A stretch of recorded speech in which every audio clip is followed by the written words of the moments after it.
Doing today's introduction is Dr. Patricia Pavier.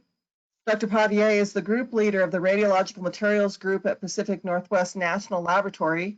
She's also the chair of the Gen 4 International Forum Education and Training Working Group. Patricia? Thank you so much, Bertha. Good morning, everybody. I hope you're doing well, and it's a pleasure to have Dr. Jerry Krippel with us. He's a senior scientist in Advanced Nuclear Systems Group of Laboratory for Scientific Computing at Polcher Institute in Switzerland. He obtained his PhD in 2006 from the Czech Technical University and the Helmholtz Zentrum Dresden-Rosendorf for the thesis entitled Dynamics of Molten Salt Reactors. At PSI, he is responsible for fuel cycle analysis and related safety parameters of Gen 4 reactors. He is the coordinator of the PSI MSR research and representative of Switzerland at the GIF MSR project. He has experience in the neutronics of liquid, metal, and gas-cooled fast reactors, and in neutronics and transient analysis of thermals and fast MSRs. He participated in numerous national and international research and development programs. And without any delay, I'm going to give the floor to Jerry. Thank you again, Jerry, for volunteering to present this webinar. Thank you. Thank you, Patricia, for a very nice introduction, and welcome everybody to this webinar, especially nice early morning to America and afternoon to Asia and Australia. Okay, I will speak about closed fuel cycle today, and since there were already several webinars related to this topic, I will try to put it in slightly different perspective. I divided it into 5 parts, my presentation. In the first part, I would like to show the relationship between closed fuel cycle, sustainability, and resources. In the second part, I will speak about synthetic actinides as a waste. In the third part, I will address the equilibrium and Bateman matrix eigenstate. And actually, in the fourth part, I will show the results of the comparisons of the 16 reactors divided into 3 subparts related to equilibrium, reactivity, core size, and radiotoxicity. At the end, I have 4 miscellaneous points I would like to do before I will end my presentation. So the expected time is roughly 1 hour. I hope we will survive it. So let me start with the first point, closed cycle sustainability and resources. So I like to ask general questions. So what is actually fuel cycle? And you can say, okay, it's a chain to obtain energy. It's a process chain to obtain energy. And closed fuel cycle is a cycle where some substance is cycling and does not leave the cycle. For a very nice example of closed cycle, we have the nature, where nutrients are more or less cycling and not leaving the cycle. And for an example of open cycle, we can take our nuclear cycle, because from cosmological perspective, it's open cycle. We are burning actinides which have been originated by supernova, and we are producing fission products. Okay, this was partly a joke. Let's have a look on the real nuclear fuel cycle. It has many components, and it's usually divided into front end, where you have exploration, mining, milling, conversion, enrichment, and fabrication, and back end, interim storage, transportation, reprocessing, partitioning, transmutation, and waste disposal. And my presentation will actually focus on what happens in the middle, so on the reactor physics aspects of irradiation and recycling of actinides. And if I say closed cycle, it means that it is closed for actinides. So actually, it's actinides who is cycling in our closed fuel cycle. The relationship between closed cycle and sustainability is trivial, but not so straightforward. So let me firstly say, what is sustainability? Sustainability has 3 pillars. It is the environmental pillar, which means we should consume natural resources with sustainable rate without damage to environment. It's economic, so we should efficiently and responsibly use resources to profit in long term, and its social pillar, so social well-being in long term. So whatever is sustainable should be viable, equitable, and bearable. And closed fuel cycle can potentially contribute to all three pillars of sustainability. And since this is Generation 4 International Forum webinar, I should also mention that sustainability is a goal of Gen 4, and it's so-called Sustainability 1 in long-term availability and effective fuel utilization, and Sustainability 2, which is related to minimization and managing of nuclear waste, and a reduction of long-term stewardship burden. So these 2 points, they can be shortened as high resources utilization and waste minimization. They contribute mainly to the environmental sustainability, but indirectly also to the economical sustainability through the clear life cycle costs, and to the social sustainability, especially because of the waste minimization. So now we roughly know what is the relationship between closed cycle and sustainability. So let's have a look on what are our resources. So our fuel are actinides, and actually all actinides are unstable. All actinides have half-lives and are decaying. You can see it in this chart, which is in logarithmic scale. If you put it in linear scale, you immediately see that there are 3 isotopes which have particularly long half-lives, and these half-lives are comparable to the age of our Earth. And these isotopes are uranium-235, uranium-238, and thorium-232. In the next slides, I will call this isotope very often like uranium-5, uranium-8, thorium-2, so I hope it will be not a problem for you. And from these 3, only one isotope, it's uranium-5, is fissile. Now, I would like to do a small detour to cosmology, because these actinides have been created by supernova, and actually they have been created in the supernova by so-called rapid neutron capture. But how you can create something fissile by rapid neutron capture? The answer is fission barrier. This rapid neutron capture goes through an area where the fission barrier is high enough that fission doesn't occur. So you can follow the red arrow where probably the process in supernova goes. And first, later with alpha and beta decays, the isotopes of actinides which we know are created. And this picture is nice to illustrate that in our fuel area, the fission barrier is lower when more protons, so increasing the z-axis, are closer together, so decreasing the n-axis, the number of neutron axes. And fissile element means actually that the barrier is smaller than the binding energy of the interacting neutron, and because there is a pairing effect, of course, the binding energy is higher for odd n isotopes, so for isotopes which have odd number of neutrons.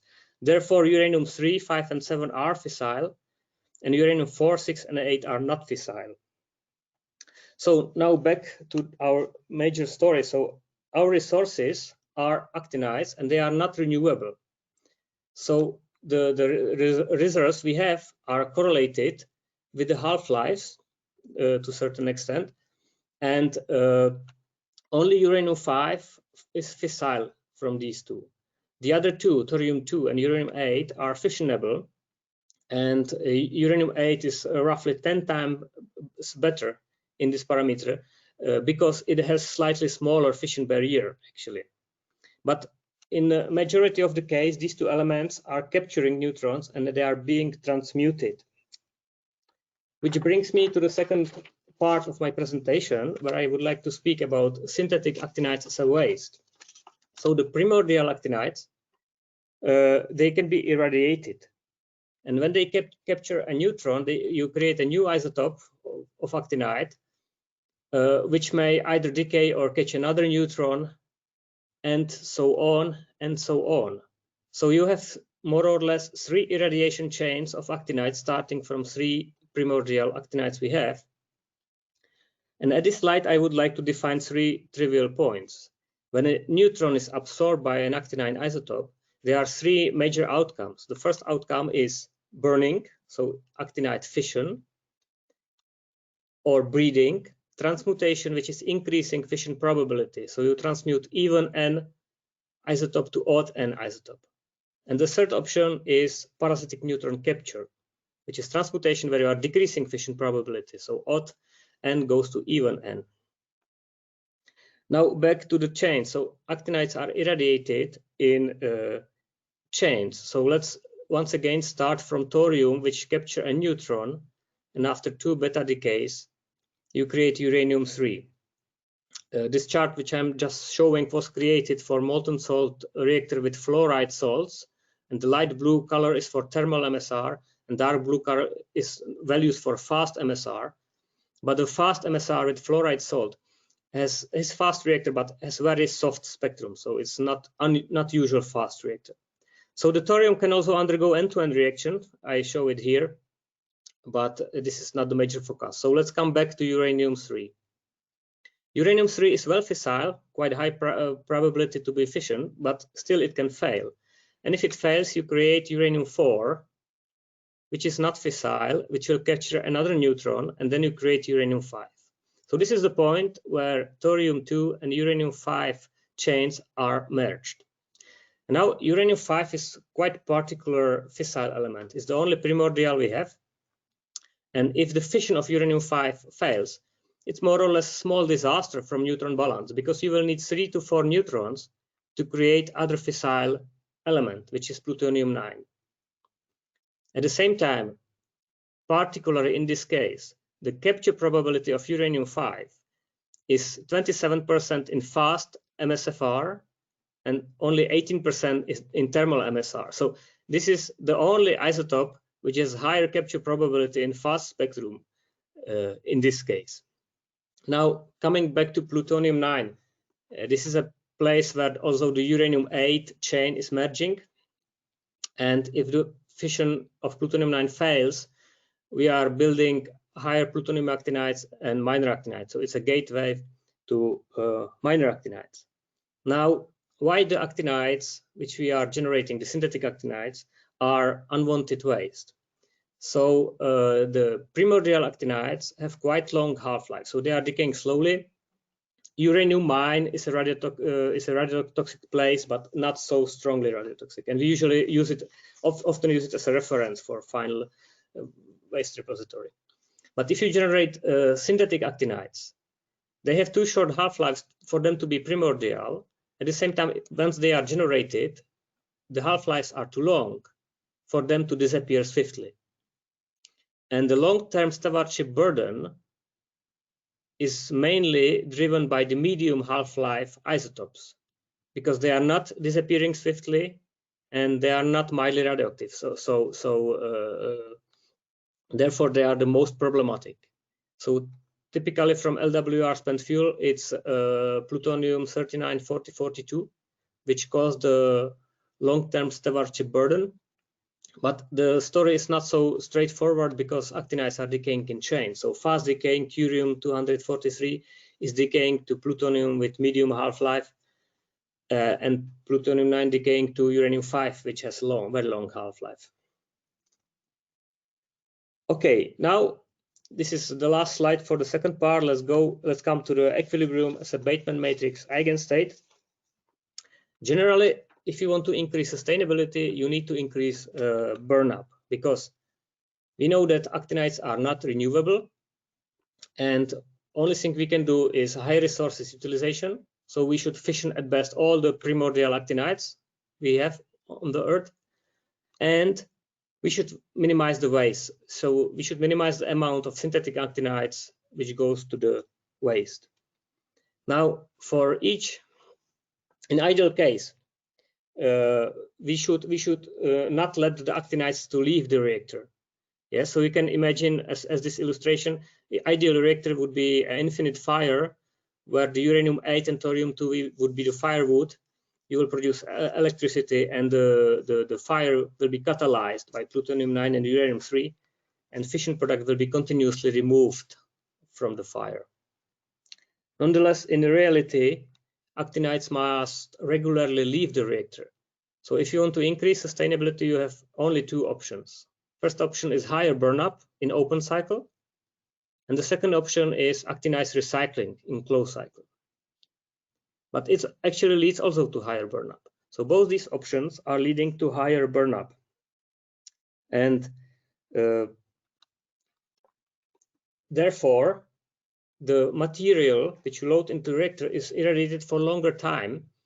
And if you keep the mass of major primordial actinides, let's say thorium-2 or uranium-8, in the reactor constant for enough long irradiation, the composition of induced synthetic actinides will stabilize.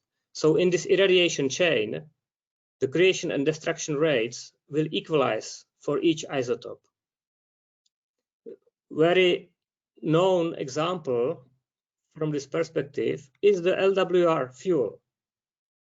Uranium-8 mass in LWR fuel is practically constant, and plutonium-9 amount in the LWR fuel is equalized after 2 or 3 years of irradiation, and then it stays constant. So it reaches equilibrium. Another example which I have is the molten salt fast reactor, this time started by hypothetical fuel consisting of thorium-2 and uranium-3. And the fuel is prepared so that the reactor is isobreeding or break even. In this case, after only 6 years of irradiation, there are many nuclides which are already equalized.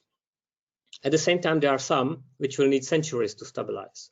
But you can recycle, you can repetitively irradiate this vector after recycling it. And later on, all nuclides will be equalized and converged. The necessary condition for this to happen is that there is a stable feed, or actually stable mass of uranium-8 and thorium-2 in the reactor, and then that there is a constant flux. If you impose the flux, you can reach equilibrium also for subcritical system. This is not natural, and you can say, okay, why to do that? But by simulation, you can impose the flux, you can reach the equilibrium even if the reactor is subcritical. And knowing the equilibrium tells you a lot about the reactor, even though the reactor will be never operated at equilibrium. So now, if you go to reality, it's slightly more complicated. You need to fix fuel cycle parameters like power, reprocessing scheme, feed composition, and so on, so that the repetitive recycling will result in equilibrium composition. So let's say equilibrium fuel composition depends on the feed, which you are refilling to the reactor. Of course, it also depends on the spectrum. At the same time, the spectrum is strongly determined or co-determined by scattering material. So whenever there is water in your reactor, you cannot make it fast reactor, for instance. And fuel composition and neutron spectrum determine the multiplication factor. So equilibrium is inherent core state. It's Bateman matrix eigenstate, which is determined by fuel composition, spectrum, and reactivity. And the equilibrium reactivity can tell you, indicate the neutron efficiency of and the reactor capability for sustainable breeding or burning. You can easily design a reactor which will be breeder in first or second cycle, but often in the third cycle it stops to breed because many isotopes tend to equalize, and the equalized version, the equilibrium, is not so good for breeding as your initial fuel. So you should know what is your equilibrium if you are designing breeder. Now, there is one feature of equilibrium which is obvious, but let me point it out.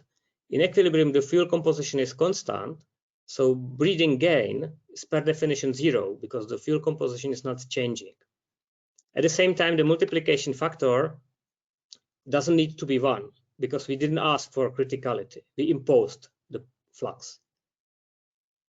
You can use, if there is excess reactivity, you can use this excess reactivity to estimate the breeding performance of the reactor. And to do this estimate, you can perturb the capture of the fertile material so that K effective will be 1 and breeding gain will be different than 0. Okay, I don't want to go to details. If you combine these 4 equations, you obtain a relationship which was known already for our grandfathers. So easy relationship between breeding gain and reactivity. Now, this was the last slide of the third part where I was trying to speak a little bit about Bateman matrix eigenstate. Let's start the 16 reactor comparison part of my talk. Now, before I start, I have one disclaimer. And the disclaimer is that this comparison was done purely from neutronic perspective of equilibrium cycle. So there is no chemistry, there is no technology included here. And I have initial 2 slides before I really start to speak about our study, where I would like to show again the irradiation chain of thorium-2 and uranium-8. And already from the nuclear data of these isotopes, we can do some conclusions. So let's start with the fission probability. Uranium-3 has very high fission probability, up to 90%, and it doesn't matter in which spectrum you are, if it is thermal or fast reactor. For plutonium-9, it is only 60 to 75%. Okay, this high probability, fission probability of uranium-3, the biggest advantage of thorium cycle, depends on the library. There are some libraries where the probability is slightly lower, but it's still very high. Another parameter is the fissionability of uranium-8, which is 10 times higher than for thorium-2 because of the lower fission barrier. And the third parameter you can also discuss here is the neutron production per fission. And in this parameter, plutonium-9 is excelling because we have 2.9 neutrons per fission, whereas uranium-3 provides only 2.5 neutrons per fission. So this is the biggest advantage of plutonium cycle. You have a lot of neutrons from plutonium fission. In this parameter, also the uranium-8 is slightly better than thorium. And the last thing I would like to demonstrate on this slide is that if the transmutation rate for thorium-2 and uranium-8 is the same in these 2 chains, then there will be 11 times more protactinium in the thorium cycle than neptunium in the uranium cycle. This is based simply on the half-lives, but this may have consequences for protactinium parasitic capture. So, coming back to the 16 reactors comparison, we selected 16 reactors and we looked on both fuel cycles. The idea was to cover major neutron spectrum types. So we selected all generation 4 reactors and major commercial reactors. But in generation 4, there is one reactor, it's MSR, which is not really one reactor. It's a family of reactors with many different concepts and many different spectra, actually. So we selected 6 cases, which is quite a lot, but still not enough. I will later have one slide more for this. And we ended up by 8 thermal and 8 fast reactors. And I must admit, we forgot Magnox. So the Magnox spectrum is kind of forgotten in this study. The assumption for which we reached the Bateman matrix equilibrium were quite strong. We have been assuming infinite lattice, so no neutron leakage. We neglect the fission products. So each fission results immediately in refillment of thorium-2 or uranium-8 atoms. So as a consequence, there is no batch-wise oscillation and everything is smooth and converging. And these 2 assumptions are very strong. At the same time, they have not so strong influence on the equilibrium composition, and you can still do conclusions based on these assumptions. The third assumption was designed as is, no additional optimization, and we use ENDF B70 library for the simulation. So let's have a look on the reactors we selected. For the thermal reactors, it was helium and salt cooled pebble bed reactor, HTR and FHR. It was CANDU, moderated by heavy water. It was high performance light water reactor, RBMK, and light water reactor, represented by VVER 1000 reactor. The liquid fuel was represented by graphite moderated MSR with lithium beryllium carrier salt, so more or less the design from Oak Ridge National Laboratory, and the same lattice but salt without beryllium, so lithium fluoride carrier salt. The 4 fast systems have been with solid fuel and 4 with liquid fuel. The 4 systems with solid fuel are the 3 usual suspected, so it's lead, gas, and sodium cooled fast reactors. And for the sodium, we selected also the case with metallic fuel. The liquid fuel reactors, here we pick up the homogeneous molten salt reactors, where there is more or less only salt in the core, no structural materials or dedicated coolant, and 2 salts for the fluorides. It was the lithium beryllium salt and lithium salt, and 2 salts for the chlorides. It was eutectic of sodium chloride and actinide chlorides, and it was pure actinide chlorides. The last case, it's a little bit extreme case. There are people in the audition which will immediately say, yeah, but the melting temperature is too high. You can more or less forget it, but it was still included as a maximum achievable, let's say, from neutronic perspective. So let's have a look on the results. So the first part, let's have a look on the equilibrium reactivity. And here it is. So we have 2 times 16 values of K infinity for the 16 reactors and 2 fuel cycles. Obviously, what is well known from literature, thorium is better in thermal spectrum, uranium is better, or uranium plutonium cycle is better in fast spectrum. What you can also see that the actinides eigencomposition in uranium plutonium cycle is subcritical for all thermal reactors. But you may also ask on this chart, what is the reactivity gain option? Because there is in the legend somewhere written reactivity gain option, so I should say it. It has 2 components. It's the first one is not recycling of higher actinides, and the second one is protactinium and neptunium decaying outside of the neutron flux. Of course, both these options are not realistic options for solid fuel reactors, but they are included because they may play a role in MSR. So looking on this chart, you can also see that in plutonium cycle, the dependency on the spectrum is much stronger. The reactors in this chart are sorted based on the spectral indices, so that on the left is the most thermal reactor and on the right is the most fast reactor. So you see that plutonium cycle depends more stronger on the spectrum than thorium cycle. In thorium cycle case, it is caused by the very low capture probability of uranium-3 in any spectra.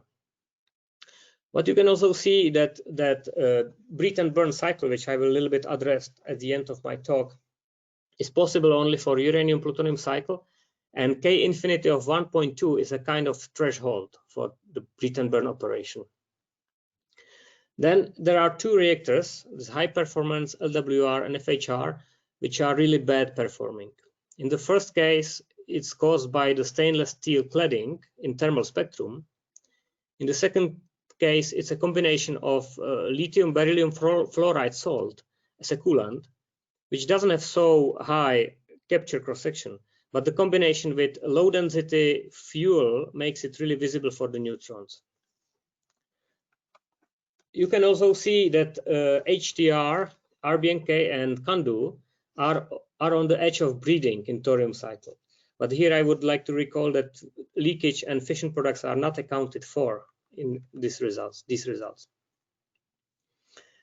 Now looking on the molten salt reactors, there are 6 selected reactors, so 2 of them are graphite moderated. They are also on the edge of breeding. And usually if you want to operate graphite moderated reactor as a breeder, you need intensive fission product separation, and sometimes also consider that protactinium will decay outside of the core so that you can really breed.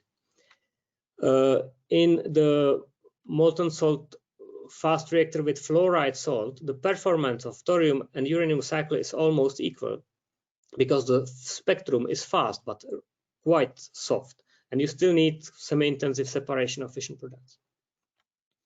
For chlorides fast reactors, you obtain the maximal reactivity from all MSR cases in both cycles, and they are in this criteria performing as well as the best solid fuel reactors.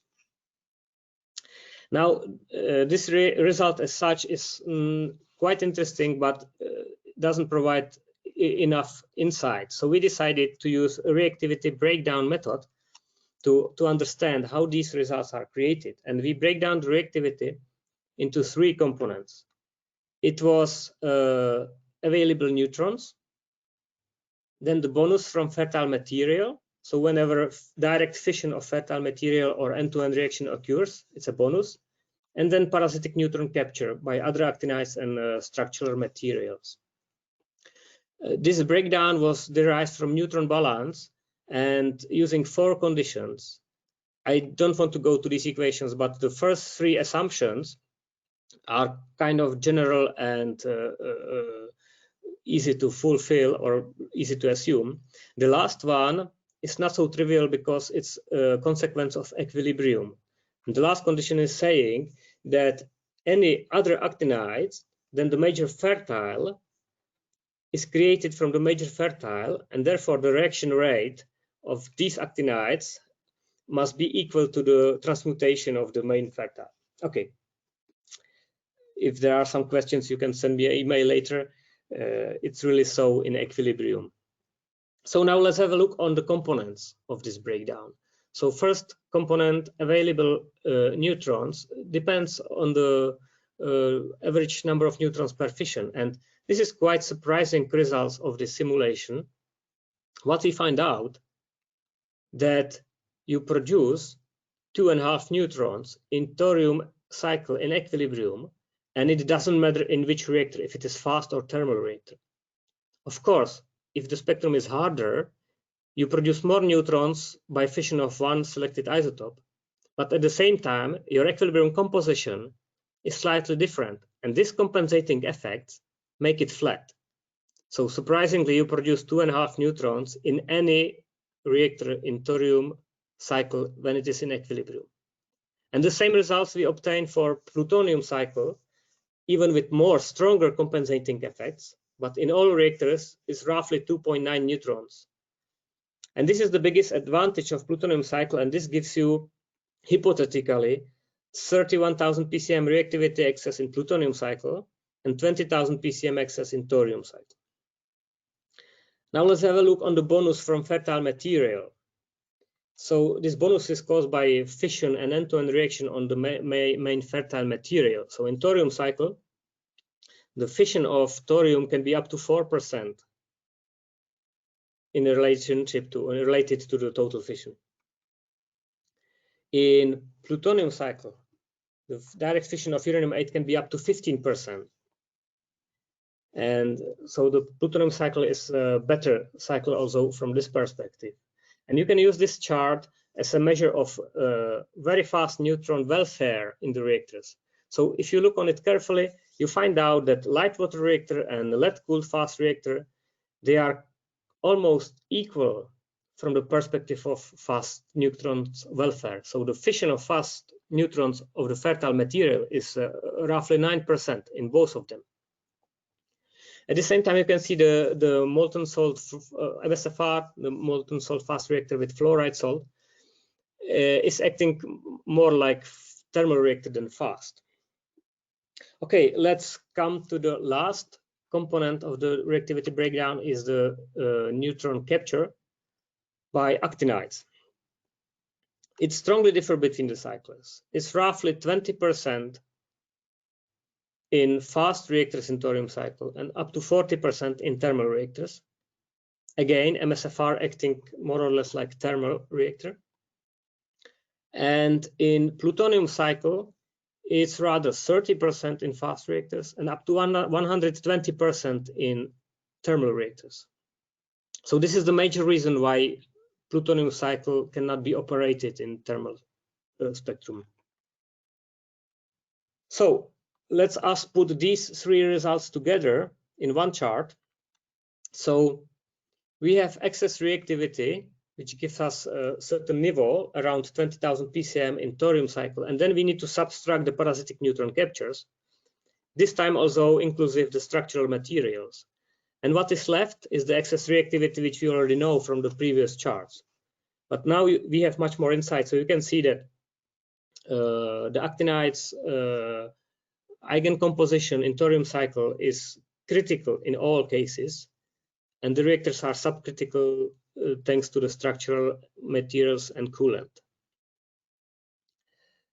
If you look on the same results for plutonium cycle, the excess reactivity is higher, up to 36,000 ppm, But in thermal spectrum, all the reactors are subcritical just because of the actinides. You don't need to discuss the structural materials because already the actinides eigencomposition is subcritical alone. And in MSFR case, in the case with beryllium salt, it is subcritical, the reactor, and in case with lithium salt, it's critical. So it's a reactor on the edge of breeding for plutonium cycle. And you can basically conclude here that thorium cycle has high efficiency and uranium cycle has high economy. There are more neutrons to spend, but you are also spending them more. Okay. Now I said that we selected 6 MSR system, but of course there are many other designs. So for the moderated designs, we did study also for 5 different fluoride salts and 6 different moderators. The result is shown in one compact chart, which is crowded, where you have 5 different salts on the top, 6 moderators on the side. And since the designs of these systems are not really fixed, it was a parametric study where on the x-axis there is fuel to moderator ratio. So on the right of each square, it's fast reactor. On the left, there is moderated reactor. And on the y-axis, it's heterogeneity, so channel size, where if you go up, the channel size increase. So what you can see is that lithium fluoride is the best case neutronically, and that beryllium-based and heavy water-based moderators are the best. Light water doesn't work because of the own consumption of neutrons, because parasitic capture of hydrogen is too high. And graphite is not at all the best moderator, but it's the only moderator which is compatible with the salt. Now we try to look on what happens if you use heavy water or beryllium and you separate it with some structural material from the salt. So we considered hastelloy, stainless steel, and silicon carbide. And the conclusion is that only silicon carbide can work from neutronic perspective. So as a joke, I always propose that we can design heavy water boiling thermal thorium MSR, and if there is some volunteer PhD, he can make a thesis on it probably. Okay, this was the equilibrium reactivity. Now let's have a look on core size assessment. So what we did was migration area calculation. Again, it's a crowded result, but and what you can see immediately that the migration area is roughly the same in both fuel cycles. Doesn't depend on the fuel cycle. So migration area is the blue columns. Then there is orange column showing the major fissile density, specific density, and the yellow column showing the actinide specific density. You can see that the fast reactors have medium to small migration area.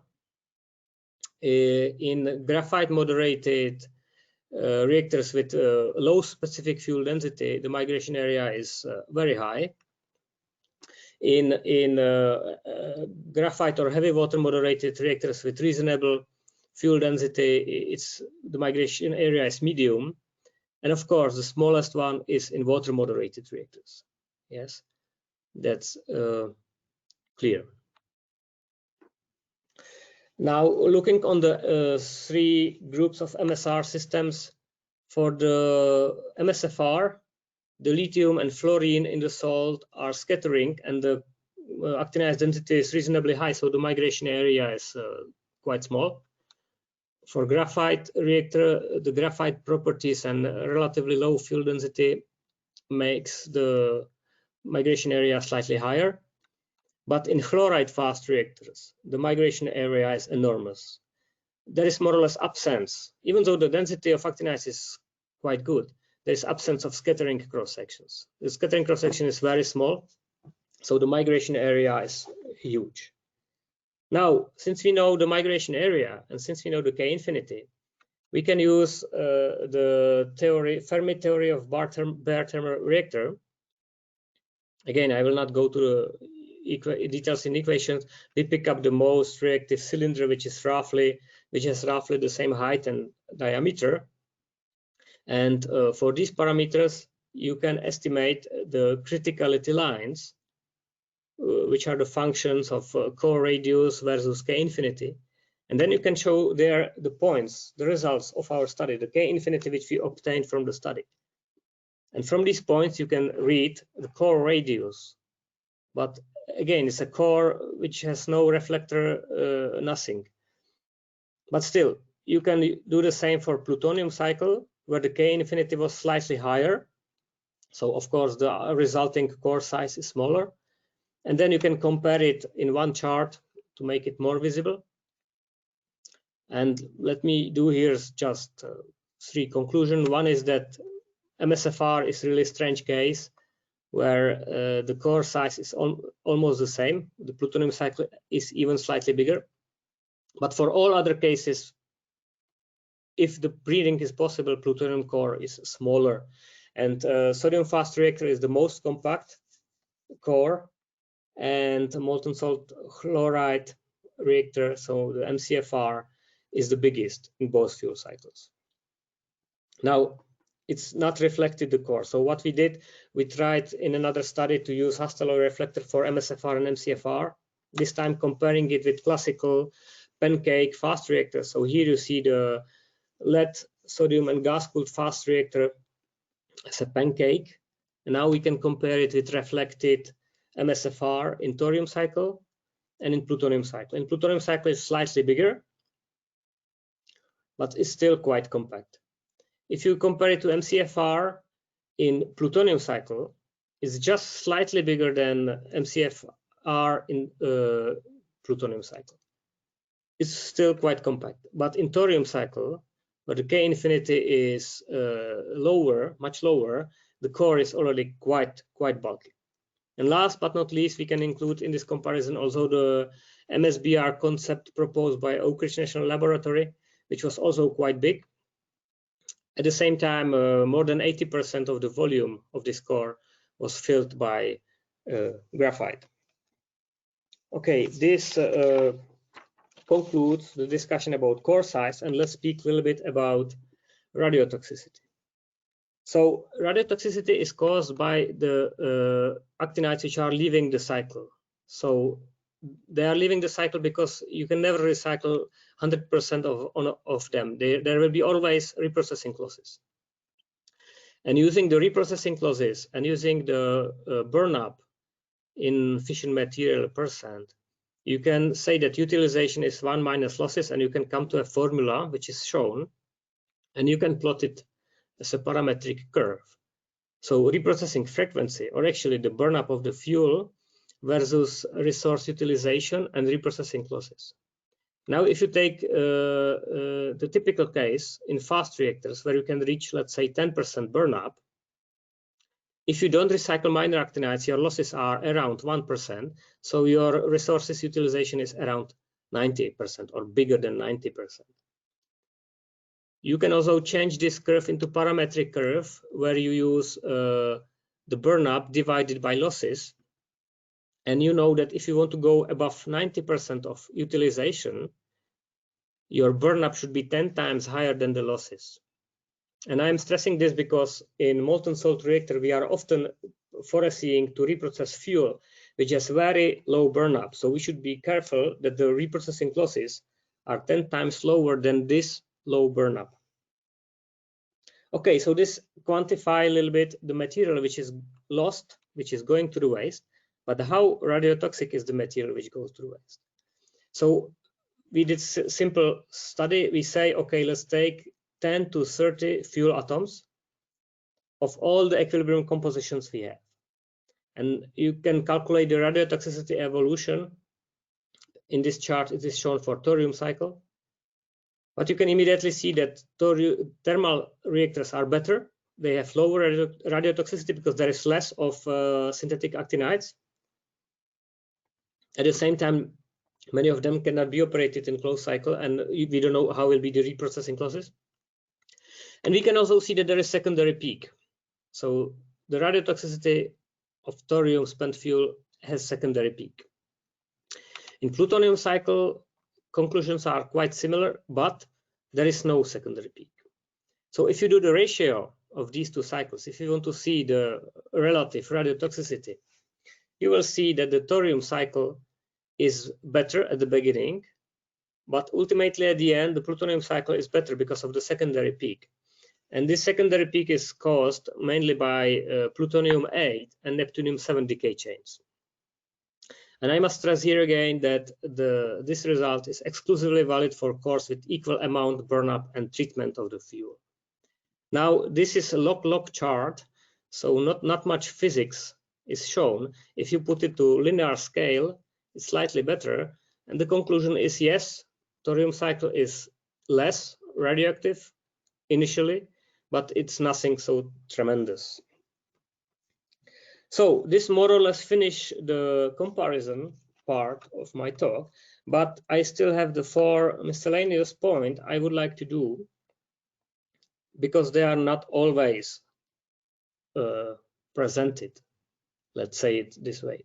So first of all, fission product importance. In our study, we neglected fission products. So let's have a look on fission product importance from a general perspective. So often you can hear that fission products have higher cross-section in thermal spectrum. So they are more important in thermal spectrum. That's true, but the cross-sections of uranium-3, 5, or plutonium-9, they are also higher in thermal spectrum. So in reality, you should have a look on what is the share of fissile material in your fuel.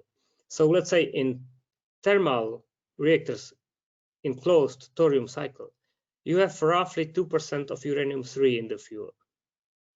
For fast reactors in thorium and uranium cycle in both, it's roughly 10% of fissile material share. Now imagine you have 5% of fission products. Yes, so if you put 5% of fission products in these two systems, in thermal spectrum, these 5% will correspond to 250% of the fissile share. And in fast spectrum, it will be only 50% of the fissile share. Accordingly, the tolerance of fast spectrum system for the fission products is strongly supported by this feature. It's not only the relative cross sections of fission products, but it's also the higher amount of fissile share, which enable us to reach higher burn-ups. So this was the first point. The second point I would like to do is that closed cycle doesn't mean breeding. And for that, I have a slide where I try to classify reactors by neutron economy, starting with burners, where there is no fertile material. So the neutron economy is quite relaxed because there is you don't need to breed. You don't have parasitic absorption of fertile material. The second level is converter. I like to define converter as reactor where the capture on fertile material is around or more than 50% of the fission rate. But some people will object that converter should be at least 90%. And breeder. In breeder, the capture rate of the fertile material is equal to the fission rate. So more or less the fuel you load to the reactor, you remove from the reactor later on. And the ultimate case is a breed and burn cycle where you have no fissile at the beginning and you are discharging fuel with fissile. So now from the closing of the fuel cycle perspective, you can close the cycle in burner, converter, and breeder. It doesn't have meaning in breed and burn because it's against the philosophy of the cycle. And we know that recycling is the ultimate waste reducing option. So if you recycle in a breeder, you have high resource utilization. We discussed already now before that it depends only on the reprocessing losses. If you would be recycling in a converter, you have medium resources utilization, and it is limited by the enrichment process actually. So I like to do example here. Imagine you have 5% enriched uranium and you burn it to last atom. Your natural resources utilization in this case will be only 10%, as you can see on the bottom right chart, because 90% of the material was left in the reprocessing plant. Now, recycling in a burner, it's not really for material utilization, it's mainly waste minimization. And this closed the second miscellaneous point I wanted to do. The third one is similar. It's saying that open cycle is now doesn't mean burning.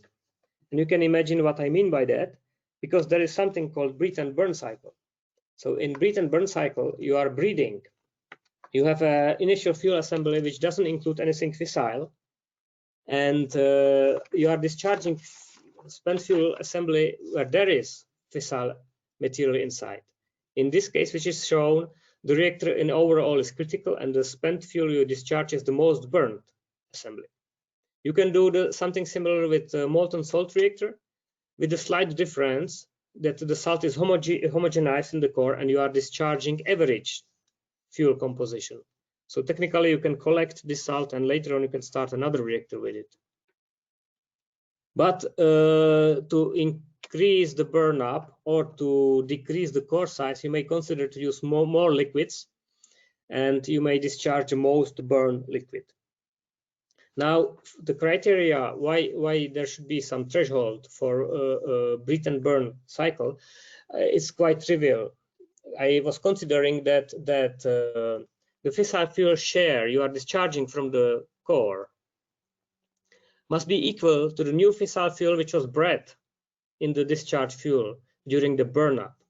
So the amount you are discharging should be equal to the burn-up multiplied by breathing gain, or conversion ratio -1. You can plot such a parametric curves, and you have a space where there is conversion ratio and discharge burn-up and fissile fuel share. Now you can change it to parametric curve, where you will do the ratio between burn-up and fissile fuel share. And typical example may be for conversion ratio 1.2. Let's assume that the fissile share is 10%, as usual for fast reactors. And if you have conversion ratio 1.2 and fissile share 10%, you need burn-up of 50% to be able to operate for breathe and burn cycle. If you would have, let's say, thermal system, which has 1% of fissile share, you will need to reach 5% burn-up if the conversion ratio would be 1.2. Now, I have one more slide about breathe and burn, which shows the results for molten salt fast reactor, MCFR, molten chloride fast reactor.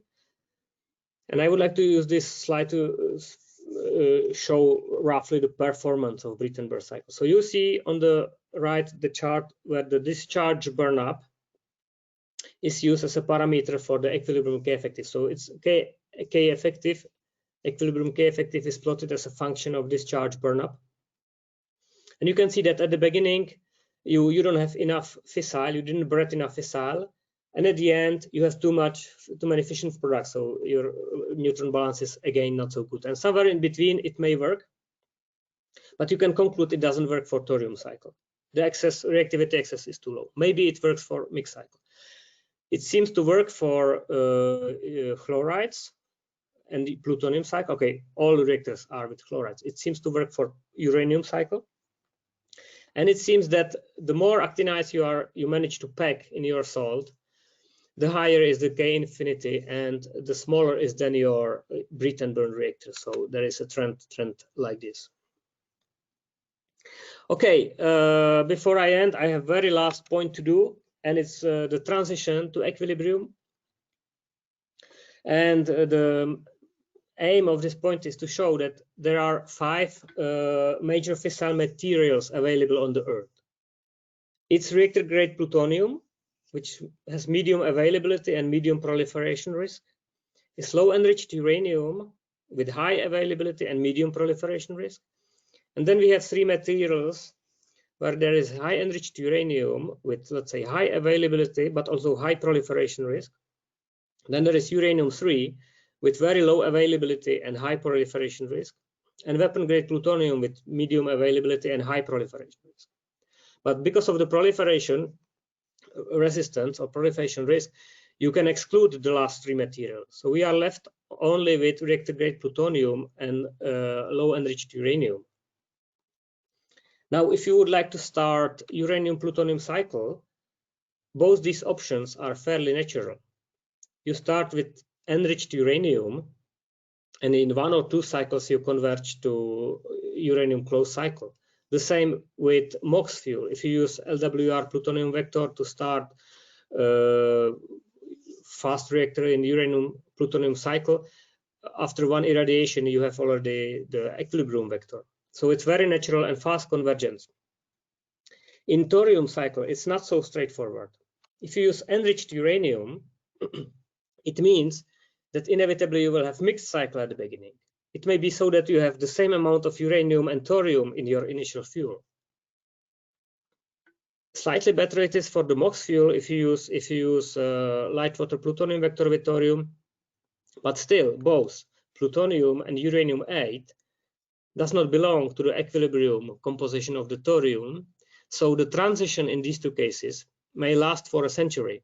So maybe you build 2 reactors before you reach equilibrium, and the equilibrium fuel will be used in the 3rd reactor. Okay, now I have just one slide to conclude, and then I will be open for your questions.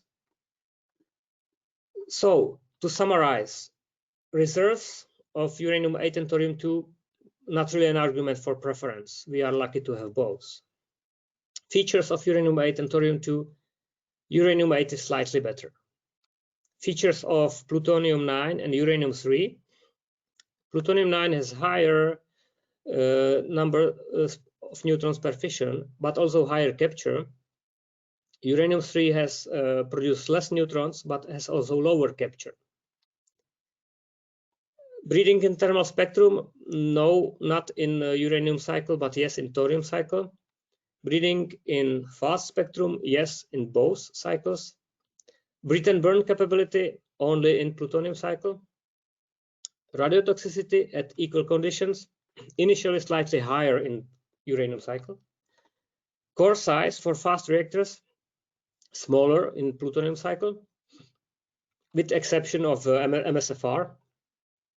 And transition to equilibrium is much more natural and fast for uranium-plutonium cycle, and it may take a century for thorium cycle. So this is my last slide. Thank you very much for your attention, and I will be open for your questions. Thank you, Yuri. Thank you very much for putting this presentation together and sharing your expertise. If you have questions, go ahead and type them into the chat box. And while you're doing that, we'll take a quick look at the upcoming webinar presentations that we have scheduled.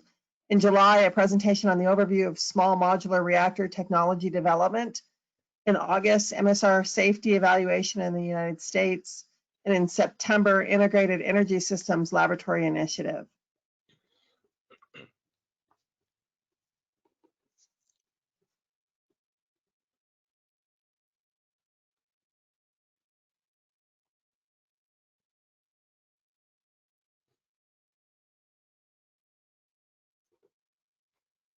So I have, bear with me while I expand my screen just a little bit. I can't quite read. Here we go.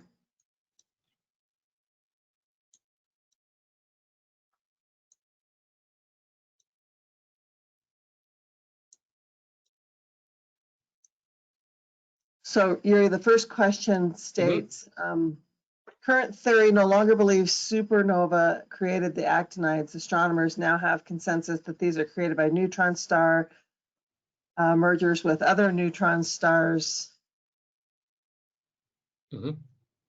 Oh, yes, it's another option, but probably it will have the same consequences. The question will be still the same: how you can create something fissile by neutron capture? Yeah.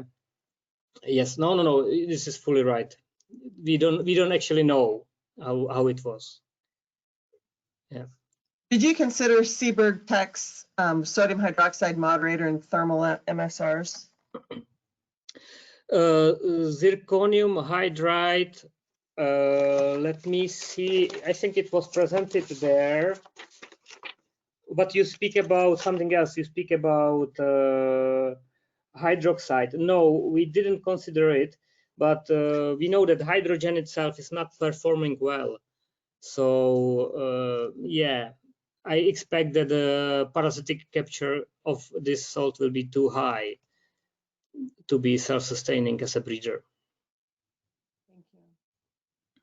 There's a question, neutronic performance of MSR strongly depends on the salt temperature density. How did you determine the salt temperature for different salts to make fair comparisons? And there's a second question, how did you treat FPs in equilibrium calculation? Are they continually removed at certain speeds, or was this comparison between various reactors made assuming the same burnup? Okay, so I will try to remember these questions. So for the salts, the lithium beryllium salt was adopted from Oak Ridge concept. So we know well the operating temperatures, we know well the density. The lithium fluoride carrier salt was adopted from MSFR design, the European fast reactor. So it's the same, you know roughly the melting temperatures, operating densities. And of course, the lithium fluoride salt include more actinides in the eutectic composition than the lithium beryllium salt.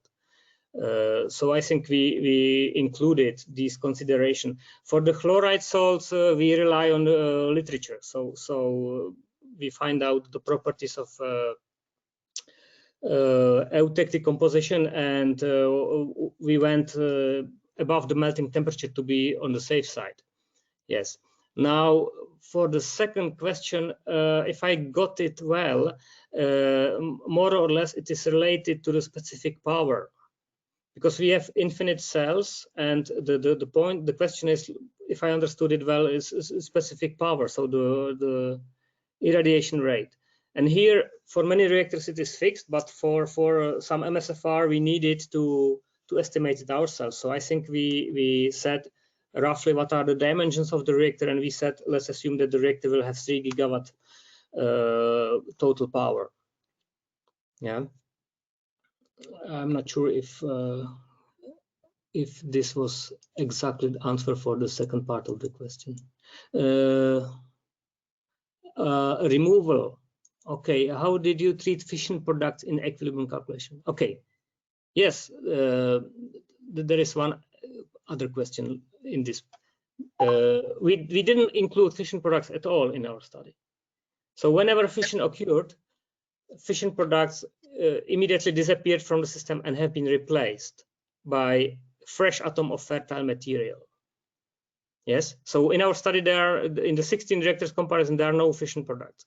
In the later study I showed for MSR, for the 6x5 cases, we included fission products, but not for the 16 reactors.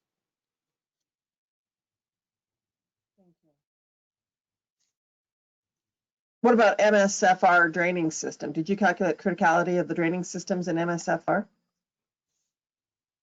Okay, in our fuel cycle simulation, MSFR was represented by, let's say, a reflected cube. Yes, and we have been looking on fuel cycle performance. So we didn't do any thermohydraulic or safety-related safety study. Of course, I can give you some answer if you wish about MSFR and draining system, but it's not really part of the presentation. And which codes have you used for those calculations? Oh, sorry, yes, I didn't mention it. We used Serpent coupled with MATLAB script. On several slides of my presentations, you can find out the links to references, so you can have a look on the papers. It's a MATLAB script, which is more or less serving to Serpent. So the neutronic calculations are based on Serpent and ENDFB7 library. Did you study FOPR? Did we study what? It says FOPR. FOPR. FOPR. FOPR. It's a reactor or FOPR. What is it? Well, I don't actually know what the shortcut means. Okay, we'll move on to the next question, and then maybe if the person who asked it can put some clarification in the box. Given that the transition to equilibrium is long, when looking at a parameter such as uranium utilization, is it misleading if one doesn't include all the natural uranium needed to generate the fissile material that must be supplied for the initial core and the subsequent cores before equilibrium is reached? Actually, if you focus on the major elements which are important for the fuel cycle, they are converging quite fast. I mentioned the case with LWR, but after 2-3 years of irradiation, you have already equilibrium for plutonium. So what takes a long time is if you start with mixed fuel cycle, it takes really long time to get rid of the uranium cycle, to have pure thorium cycle. But other way, I would say all actinides are our friends. All actinides are fissile or can be transmuted to something fissile. Yeah, but we need to design more or less 2 different reactors, 1 reactor for equilibrium and 1 reactor for transition. And then a second question is, you said the equilibrium times for the thorium core were over a century. Exactly what are those for uranium and plutonium? Just decades? If you start, let's say, sodium fast reactor with MOX fuel, and the MOX was taken from a light water reactor, after first reprocessing, more or less, you have your equilibrium. Of course, the discussion is it 99 or 99.9 convergence, but rough convergence already after 1 cycle. The same is probably valid for enriched uranium. If you start from enriched uranium and you operate it in uranium plutonium cycle, then once you reach the integral burnup of 20%, so 2 cycles, you are in fairly equilibrium. Yes, the problem is mainly with thorium. Yeah. Did you study for doubling time? This is the same question as before. We have you can call it like extreme bubbling case or whatever, because we don't consider fission products. Fission products are simply not accounted for. Whenever fission occurs, instead of producing 2 fission products, we simply put a new atom of thorium or uranium in the system. So we are neglecting fission products. This is a strong assumption of the 16 reactors comparison. Given the current uranium-plutonium thermal spectrum usage, what is the cost impact of switching to another more sustainable cycle? I didn't get the beginning of the question. Can you please repeat, Berta? Given the current uranium-plutonium, and then in parentheses, thermal spectrum usage, what is the cost impact of switching to another more sustainable cycle? So probably referring to the current reactors burning uranium-5. Okay, this is economical question, and it's very hard to answer because the first generation of light water reactors was quite cheap, but it was cheap because the safety system were not so advanced. Nowadays, even light water reactors becoming to be quite expensive because of safety system. And now, if you ask about how much it will cost to use closed fuel cycle, where you need to consider, let's say, reactor like sodium fast reactor and reprocessing facility, of course, it will be more expensive. My hope is that once you really will use it in bigger scale, we will learn the lesson, and there will be some scaling factors, and it will become cheaper. Yes, but it's an economic question. I cannot answer based on this study. Okay, thank you. Did you suggest that uranium-237 is fissile? I didn't check it myself, but it should be fissile because it's it's odd and isotope. So why not? Why not? But it has so short half-life that probably nobody cares. Yeah. How are we managing the creep that will be there when the cladding material if we run the reactor for a longer time?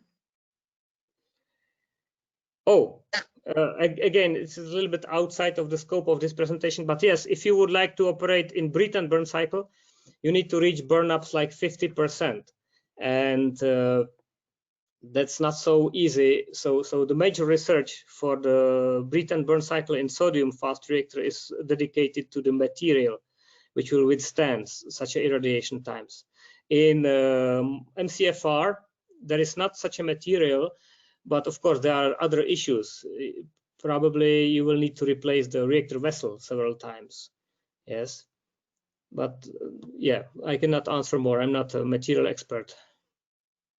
Thank you. Do you have any calculations or suggestions of the radiation dose outside of the reactor core? Our simulation have been not focusing on such a radiation dose, and we simulated infinite lattice. So it's probably not the best option to take our study to simulate or to analyze the radiation dose. Yes, so I cannot provide any statement. But from these 16 reactors, 10 are more or less well-developed concepts. So probably you can try to search for literature which gives you the answer. Thank you. There's a comment that reads, the FHR may have a better performance if it uses solid fuel assemblies, fuel stringers, rather than the Trezo particles or pebbles or prismatic fuel. There are some papers written by Charles Forberg and colleagues on design permutations to the FHR. Yeah, no. The biggest problem is that if you use Trezo particles, you have very low specific actinized density. And if you have this very low specific actinized density, and at the same time you go to equilibrium, where in equilibrium the fissile share is prescribed by the equilibrium. So normally you operate FHR with 8% enrichment. But if you go to equilibrium in plutonium cycle, there will be less than 1% of fissile plutonium. So you have low specific density of actinides and you have less than 1% of actinides is plutonium, then you really have enormous flux so that the coolant is visible for the neutrons. Yeah. So whenever you make the fuel more dense, you can of course increase the performance.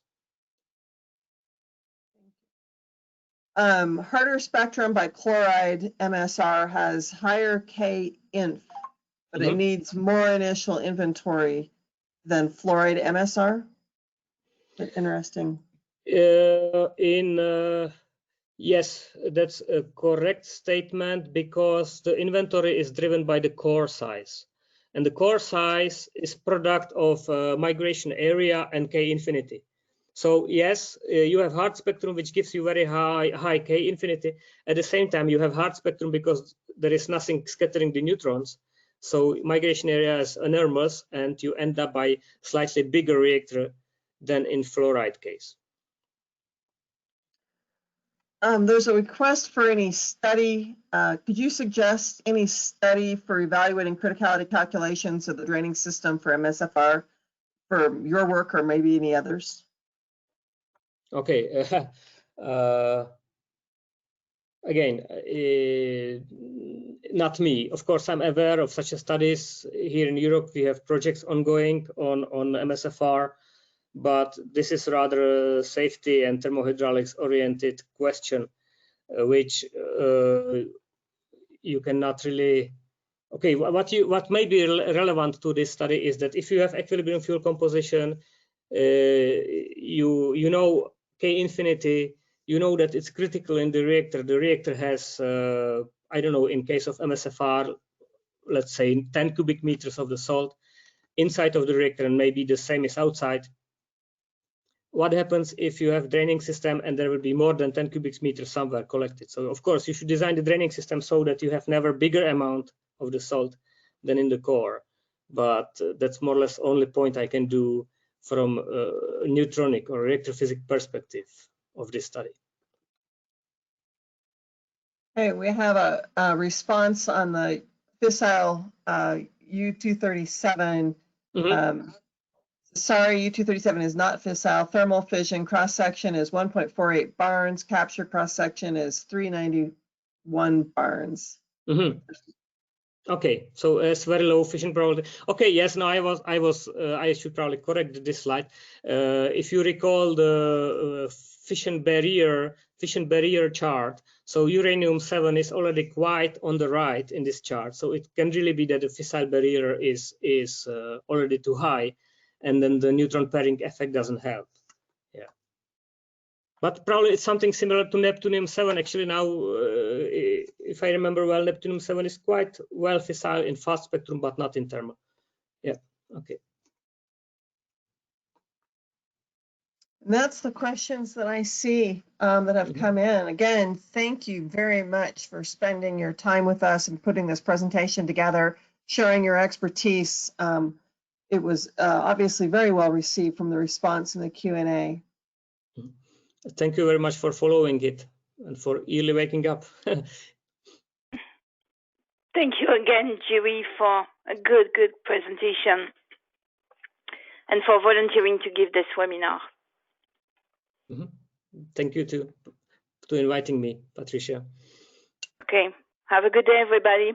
Bye-bye. Bye-bye. Bye.